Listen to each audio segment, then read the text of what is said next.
Assalamualaikum warahmatullahi wabarakatuh. Waalaikumsalam warahmatullahi wabarakatuh. Alhamdulillahirabbil alamin wa bihi nasta'inu ala umuri dunya waddin. Wassalatu wassalamu ala asyrafil anbiya'i wal mursalin wa ala alihi wa sahbihi ajma'in. Asyhadu an la ilaha illallah wahdahu la syarikalah wa asyhadu anna Muhammadan abduhu wa rasuluhu sallallahu alaihi wasallam la nabiyya ba'dahu. Allahumma salli wa sallim wa barik ala Muhammad wa ala alihi wa ashabihi wa man tabi'ahu ila yaumil qiyamah. Yang kita hormati pemateri kita yang kedua, Bapak Junaidi SAG MPDI. Beliau adalah Kepala Kantor Urusan Agama Kecamatan Masegar. Hormati Ibu Ketua BKS Kecamatan Masegar, Ibu Zainab. Terusnya yang kami hormati Bapak-bapak, Ibu-ibu, guru TPQ dan MDTA se-Kecamatan Masegar sebagai peserta workshop kita pada hari ini. Bapak Ibu hadirin yang semoga dirahmati oleh Allah Ta'ala, kami tadi mohon maaf karena acara kita ini dipercepat dari jadwal yang telah kita sampaikan sebelumnya, yang mana dalam jadwal terlampir pelaksanaan kegiatan ini sebenarnya kita mulai jam 9 materinya, setengah 8 sampai jam 9 itulah registrasi. Tapi kemarin ada informasi agak mendadak dari Bapak Kepala Kantor Kementerian Agama Kota Solo, kalau hari ini beliau harus berangkat ke Padang jam 9 sebenarnya Bapak Ibu. Tapi karena tadi beliau terlalu antusias menyampaikan, lupa melihat waktu, ternyata hari ini jam 10. Jadi mungkin Bapak Ibu ya, kenapa ini seperti ini, agak cepat, karena kondisi yang meminta seperti itu. Terima kasih banyak kepada Bapak Ibu telah hadir tepat waktu tadi, dan kami tadi agak cemas karena di Lembah Sekar ini Bapak Ibu jarak dari rumah kita ke sini kan banyak yang jauh-jauh. Cemas kami tadi Bapak Ibu. Seandainya Bapak Ibu yang hadir cuma sebenarnya, ternyata kami bangga tadi Bapak Ibu hadirnya sudah dikatakan sampai 90% lebih. Luar biasa Bapak Ibu. Terima kasih. Terima kasih Bapak Ibu. Sekarang kita masuk kepada pemateri kedua lagi Bapak Ibu. Sebagaimana yang telah Bapak Ibu lihat di depan Bapak Ibu sekarang sudah ada pemateri kita Bapak Junaidi SAG MPDI. Beliau akan menyampaikan materi yang berkaitan dengan manajemen pengelolaan TPQ dan MDA. Ya, manajemen pengelolaan TPQ dan MDA. Jadi itu Bapak Ibu, sebagaimana yang telah disampaikan oleh Bapak Kepala Kantor tadi, berhasilnya sebuah lembaga itu tentu tidak lepas dari manajemen. Manajemennya bagaimana yang semestinya harus kita lakukan pada saat ini agar sesuai dengan standarisasi yang ada di negeri kita ini. Seperti tadi yang disampaikan oleh Bapak kasih potret tadi, TPQ kita mungkin hebat, MDTA kita hebat, santrinya hebat, tapi kita tidak terdaftar, tidak diakui. Kan seperti itu, maka akan sulit nanti Bapak Ibu. Kita tentu akan terputus dalam komunikasi, terputus dalam segi bantuan, dan juga tentu tidak akan sama diperlakukan dengan TPQ dan MDTA yang sudah ada izinnya. Maka itu agar lebih jelasnya, saya mintakan kepada Bapak pemateri kita kedua Bapak Junaidi SAG MPDI untuk memberikan materi atau paparan materinya dengan waktu yang secukupnya. Kepada Bapak kita persilakan dengan segala hormat.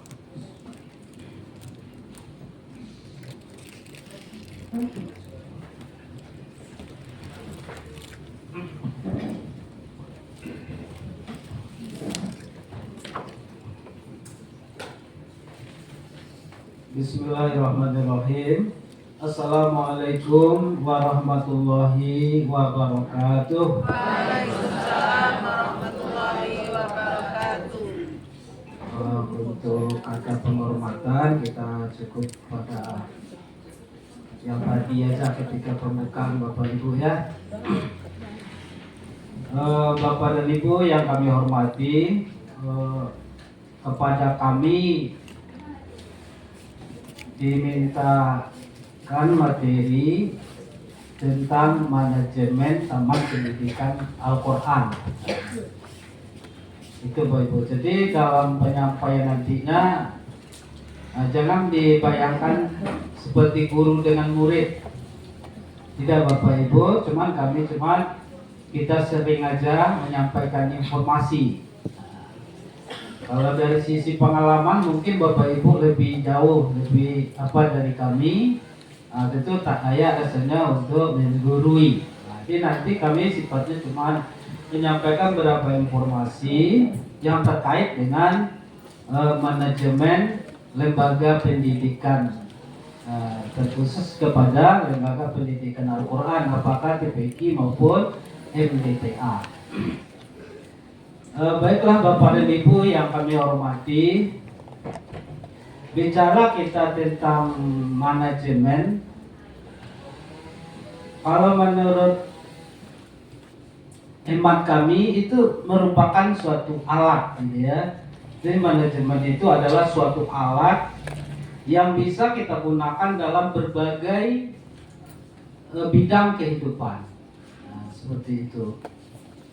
Jadi salah satu daripada secara umum pengertian dari manajemen itu adalah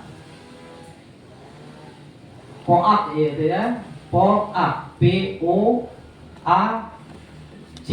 Nah, dia ada 4 huruf itu terletak di situ fungsi-fungsi manajemen. POAC itu planning, perencanaan, O-nya adalah organizing, artinya pengorganisasian, dan A-nya adalah executing, artinya pelaksanaan. Sedangkan yang C-nya adalah controlling. Nah, jadi planning, organizing, executing, and controlling. Jadi ada 4 itu fungsi dari sebuah manajemen. Dan itu adalah alat yang bisa kita pakaikan di dalam kehidupan kita. Kalau yang 4 ini kita gunakan di rumah tangga, namanya manajemen rumah tangga. Kalau kita pakaikan di sekolah, namanya manajemen sekolah. Nah, di mana saja ini bisa digunakan alat ini Bapak dan Ibu. Jadi alat yang bisa kita gunakan, kita terapkan di dalam berbagai aspek kehidupan kita, termasuklah yang dikelola di TPQ Bapak dan Ibu. Jadi ketika fungsi-fungsi manajemen itu digunakan di lembaga TPQ, namanya manajemen TPQ, gitu ya. Kalau fungsi manajemen itu dilaksanakan di MDTA, namanya manajemen MDTA. Nah, itu seperti itu. Kalau dalam keluarga namanya manajemen keluarga. Itu adalah alat. Secara sederhananya seperti itu ya. Manajemen itu adalah alat untuk membantu kita kerja sebenarnya. Nah, ini seperti yang kami sampaikan tadi itu Bapak dan Ibu, manajemen itu apa gitu. Dia ada 4 unsur dalam sebuah manajemen itu.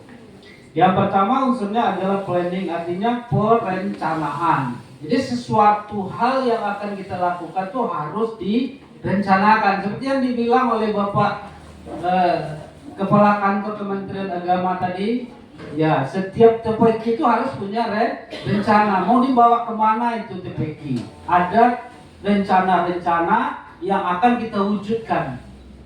Itu namanya planning. Yang kedua organizing, artinya pengorganisasian.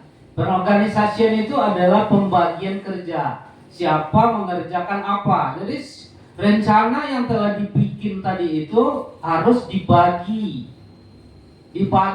kepada personil yang ada. Apakah dalam struktur TPQ nantinya ada yang direktur, ada yang guru, ada yang tukang sapu, segala macam gitu. Jadi semuanya mendapat pembagian kerja. Itu namanya pengorganisasian, pembagian kerja. Nah, yang ketiga adalah action atau actuating. Nah, action. Jadi sesuatu yang telah diserahkan amanah ke kita itu wajib dilaksanakan. Kalau tidak dilaksanakan, niscaya percuma aja ada rencana, percuma aja dibagi kerja kalau tidak dilaksanakan. Jadi perlu rasa tanggung jawab dari masing-masing yang telah dibagi pembagian kerja yang telah dirumuskan tadi. Nah, yang keempat namanya kontrol atau pengawasan. Controlling itu supaya kerja itu sesuai dengan rencana, supaya tercapai tujuan suatu lembaga, perlu dikontrol kerjanya, perlu dievaluasi. Nah, jadi mungkin saja ada suatu kegagalan sehingga rencana kita tak terwujud misalnya. Makanya ada sisi-sisi yang lemah dari sebuah pembagian kerja kita itu. Ada unsur-unsur yang tidak berfungsi dengan baik. Maka itulah yang harus kita evaluasi, yang harus kita adakan perbaikan ke depannya, sehingga nanti di tahun berikutnya TPQ bisa lebih baik. Jadi ada semacam alat evaluasi, ada pengendali daripada TPQ itu sendiri. Nah, itu secara umum Bapak dan Ibu pengertian dari manajemen TPQ atau manajemen MDTA. Nah, sekarang kita masuk ke berikutnya, perencanaan. Tadi kan udah ada planning gitu ya. Setiap TPQ itu harus ada rencananya mau apa. Seperti dikatakan tadi kan, rencana kita anak harus pandai baca Quran secara baik menurut ilmu tajwid. Ya, itu rencana kita, TPQ kita berencana seperti itu dalam setahun itu. Nah, makanya Bapak dan Ibu yang kami hormati, sebuah rencana itu baik kalau mencakup unsur SMART. Smart, smart ya, smart. SMART. Yang smart itu artinya spesifik. Jadi rencana atau tujuan itu harus spesifik. Jadi maksud dan tujuan lembaga itu harus dirumuskan dengan jelas. Ya, harus dirumuskan dengan jelas. Contohnya, siswa atau santri wajib pandai baca Al-Quran secara benar. Nah, itu tujuan daripada TPQ kita. Itu harus dirumuskan dengan baik. Yang kedua, misalnya harus bisa belajar ibadah sholat, bacaan dan gerakannya dengan benar misalnya. Itu harus dirumuskan secara jelas, maksudnya dari sebuah lembaga kita itu. Harus dirumuskan dari awal. Dan tak usah muluk-muluk. Ya, yang mungkin dicapai. Nah, makanya yang kedua, sebuah tujuan, sebuah rencana tadi harus measurable ya, dapat diukur. Jadi sebuah rencana itu harus dapat diukur. Kalau seandainya tujuan dari TPQ kita misalnya murid harus pandai baca Quran secara baik dan benar, itu bisa diukur di akhir tahun besok. Kita alhamdulillah sama Ibu Ketua BKS kan ada kegiatan khatam Quran ya setiap tahunnya seperti itu. Itu sebenarnya adalah suatu alat ukur bagi kita tercapai enggak yang direncanakan TPQ kita tentang kemampuan anak baca Quran dengan baik dan benar. Nah, jadi bisa diukur di akhir tahun rencana yang kita rumuskan tadi itu. Yang kemudian achievable, artinya rencana itu harus bisa diwujudkan. Jadi sebuah rencana tidak bisa diwujudkan namanya menghayal gitu ya. Harus bisa diwujudkan. Rencana kita itu mungkin diwujudkan oleh lembaga kita. Seperti itu. Jadi kalau buatlah rencana tapi yang bisa diwujudkan, yang bisa diukur. Kemudian yang keempat, R-nya itu ada realistik, sesuai dengan kemampuan. Makanya sebuah rencana harus sesuai kan dengan kemampuan kita di lembaga kita. Ya, kita ingin mencetak misalnya santri yang pandai kaligrafi Islam atau khatil Quran itu ya, bisa kaligrafi Islam. Sementara kita tidak punya guru khat yang memiliki kompetensi. Nah, dalam hal ini tidak realistik namanya rencananya. Rencana itu harus bisa diwujudkan sesuai dengan kemampuan sumber daya yang ada di TPQ kita. Itu. Kemudian ada time atau waktu. Jadi tentu sebuah rencana itu ada waktu untuk proses. Ya, tentu kalau kita di TPQ kan ada waktunya setahun. Khatam tahun ini, itu selesai khatam kan sudah ada penerimaan murid baru misalnya. Ukuran kita waktunya sampai khatam tahun berikutnya. Jadi ada jangka waktu untuk memproses. Sudah ada tujuan, diproses baru ada nanti keluaran. Jadi ada input, proses dan output. Yaitu istilah di manajemennya seperti itu, input, proses dan output. Makanya itu harus ada waktu, harus ada proses nanti baru bisa ada hasilnya.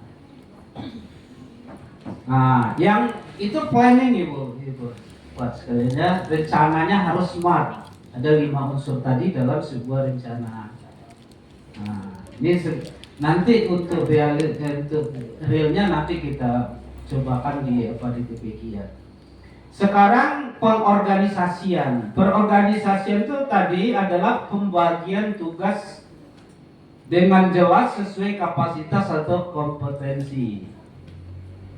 Makanya di TPQ itu Bapak dan Ibu harus ada pembagian tugas yang jelas. Siapa yang kepala TPQ, siapa yang guru, itu harus jelas. Jangan guru bersikap seperti kepala TPQ. Ada juga kasus sampai Ibu, Bapak dan Ibu, ya karena tidak kerja dia yang dia kerjakan lagi.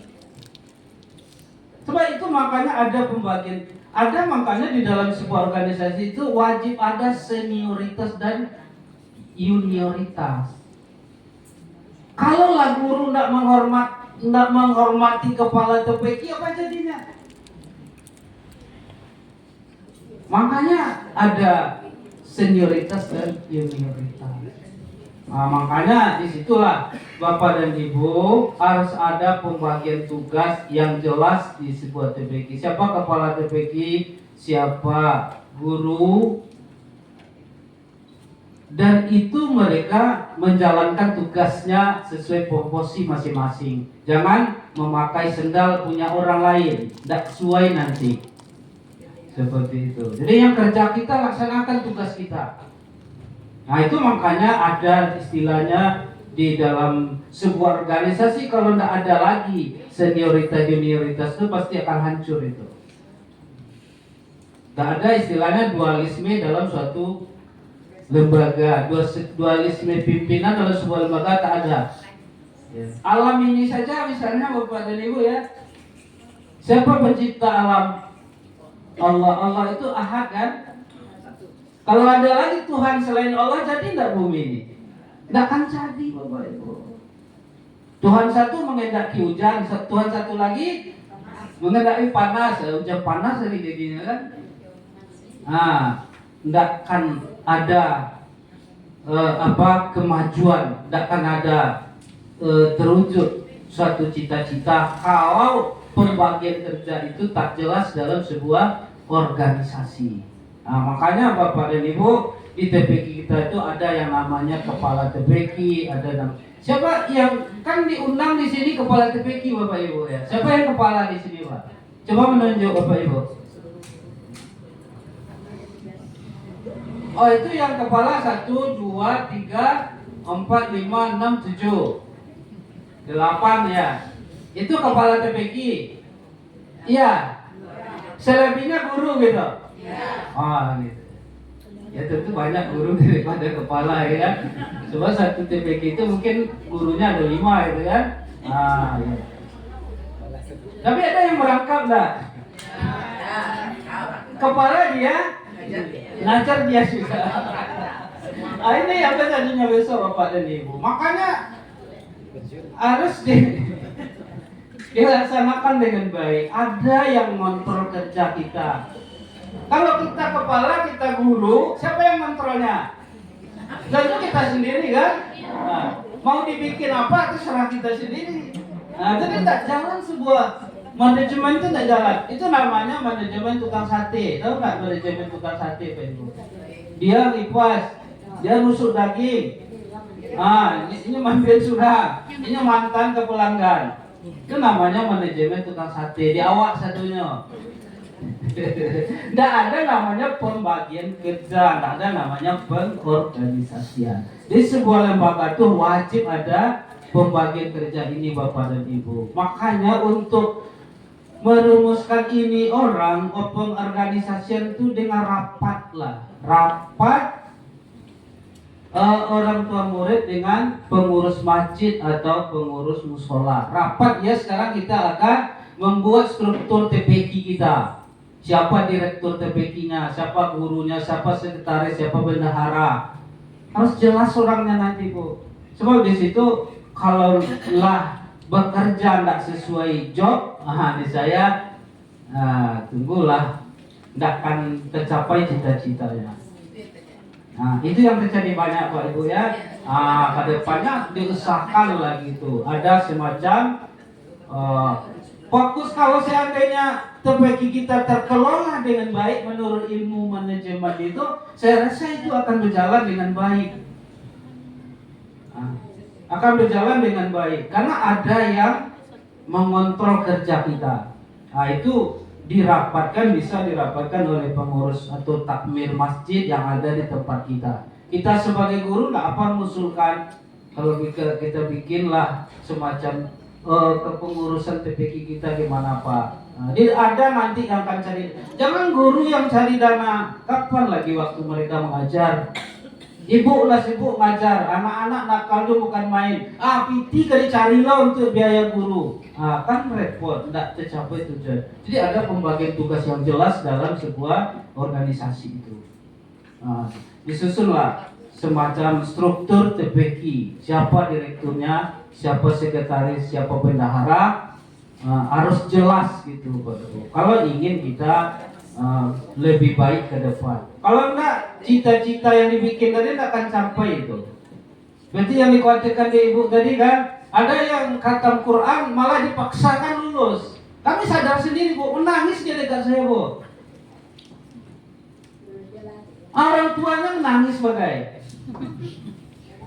Terpaksa lah keluar pula manajemen apanya ya Mam ya. Suruh dia puan gitu kan, supaya dia bisa tampil dengan baik. Apalagi gayanya Bu? Kadang seperti itu kondisi kita. Tapi kalau dikaji-kaji salahnya siapa yang salah itu? Kan dari proses tadi itu juga kan, proses kita enggak jelas gitu. Makanya timbullah masalah menimbulkan masalah lain. Sehingga Bapak dan Ibu khatam kita itu belum bisa 100% anak yang mengaji itu bisa baca Quran dengan baik dan betul. Belum Bu.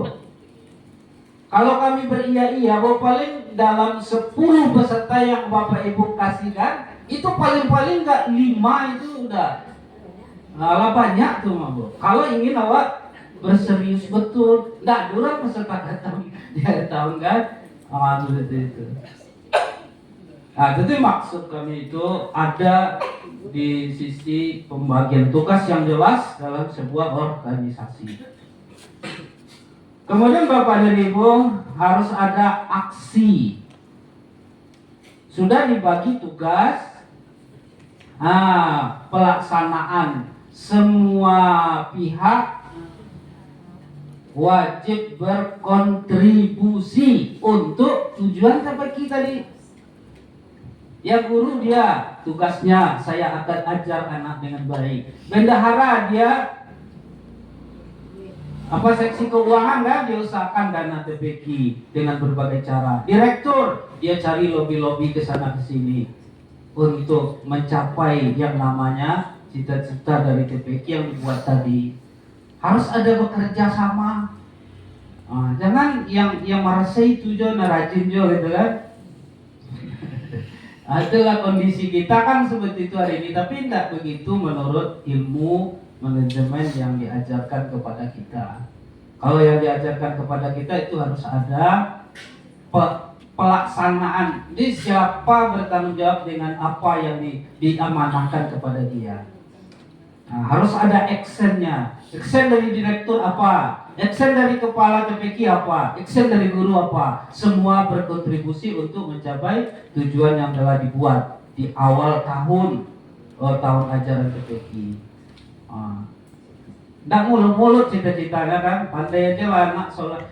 Saya sedih juga seperti yang dibilang oleh Bapak Kakan Kemenak tadi kan. Saya sering juga berwudhu di masjid Bapak Ibu, di masjid Muhammadiyah itu maaf ya nah. Kadang-kadang anak basuh kaki aja bu, celananya nggak diseng-sengnya tuh bu, nggak diseng-sengnya karena apanya dibasuhnya ujung jari kaki saya, itu yang lari ke masjid lah. Betukah tuntunan ibadah wudhu yang diajarkan? Kan tidak Bapak Ibu ya. Itu enggak di mana-mana, enggak aja di sini Bu, di mana-mana ada seperti itu. Bahkan ketika saya dulu ke sekolah, ke madrasah, dulu kan di seksi PAIS, seluruh sekolah itu sudah habis kita jalani. Kita lihat pelaksanaan ibadahnya Bu. Kadang kasihan kita, kadang sudah kelas 6 SD, tapi cara berwudhunya pun masih belum betul. Memang itu yang disampaikan tadi memang permasalahan kita Bapak dan Ibu. Awalnya kenapa itu? Karena kita ya tentu saja di dalam action kita tadi belum maksimal kita lakukan. Action kita di lembaga kita belum maksimal kita kerjakan. Makanya Bapak dan Ibu harus ada actionnya. Kemudian harus ada kata yang keempat tadi controlling, artinya pengawasan. Untuk apa diawasi? Supaya kerja itu efektif, efisien kata orang kan. Efektif itu efisien apa beda dia? Kalau efektif Bapak dan Ibu tercapai tujuan. Tercapai tujuan dulu. Itu efektif tuh namanya. Kalau efisien dengan biaya yang seminim-minimnya. Hemat kan? Kalau yang efektif tadi, yang penting tercapai. Anggaran tidak dipikirkan. Itu efektif. Kalau efektif efisien, tercapai tujuan itu dengan maksimal, dengan menekan anggaran-anggaran yang ada, sehingga tidak ada pengurusan.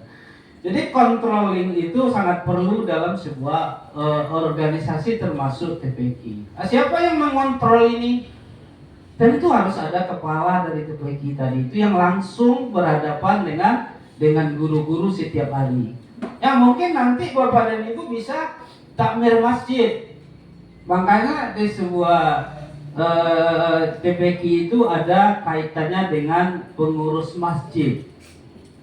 Ya seperti yang dibilang Bapak Kemenak tadi itu kan, ada yang membidangi TPQ dari struktur masjid secara luas, ada satu yang membidangi TPQ atau Taman Pembacaan Al-Quran. Ada pula di sana. Jadi kepala TPQ, takmir masjid, dia saling berkomunikasi.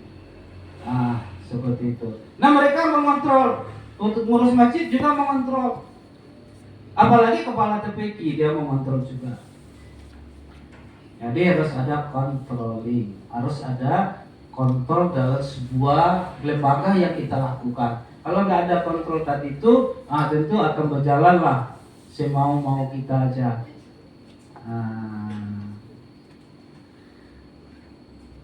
Kemudian mencegah penyimpangan. Mungkin nggak terjadi penyimpangan di sebuah lembaga Pak Ibu? bisa terjadi, Bu. Bisa terjadi penyimpangan kalau tidak ada pengontrolan yang jelas, gitu kan, yang bertanggung jawab dalam hal itu. Dan itu sudah ada sampai kepada kita, Bapak dan Ibu, permasalahan itu. Karena tidak ada yang mengontrolnya. Dia berbuat semaunya aja, gitu kan. Dapat sumbangan dari donatur, dia pakaikan sendiri, dia gunakan sendiri, ya tidak ada yang kontrol. Nah, itu makanya perlu pengawasan dalam sebuah lembaga. Kalau tidak ada pengawasan, dia akan berjalan menurut apa? Maka akan rawan terhadap penyimpangan. Yang keempat, antara lain tujuan dari pengawasan itu adalah mendinamisasi. Dinamik artinya bergerak, maju. Jadi suatu lembaga itu kalau ada controlling, evaluasi dan segala macamnya, ya bisa ditingkatkan. Dinamis jadinya. Hari ini berapa kata Quran? Misalnya kemarin di TPQ saya 2. Ya, misalnya 2 orang cuma ikut setahun. Lah dites di Papua, ya nak, jo penyuluh. Ah, cik lo yang lulus ya, Pak. Ah, dan cik lain itu lo dulu kan. Jadi lo waktu sebulan 15 hari untuk menyiapkan diri. Tes ulang. Tes ulang buat terpaksa tes ulang gitu kan. Nah, kadang-kadang ya gimana lah mengatakannya gitu kan. Warisan dari dulu sudah seperti itu kan. Kalau kami batalkan ada tes ulang kan ya. Repot juga kan. Biasanya ibu dengan bapak kepala kantor yang dulu pakai tes ulang ya Pak ya. Sekarang kok dihilangkan. Nah, kaget lagi kan. Nah, makanya dilaksanakan juga tes ulang. Besoknya tahun besok sekarang cuma 2. Tahun besok ingin 3 lagi.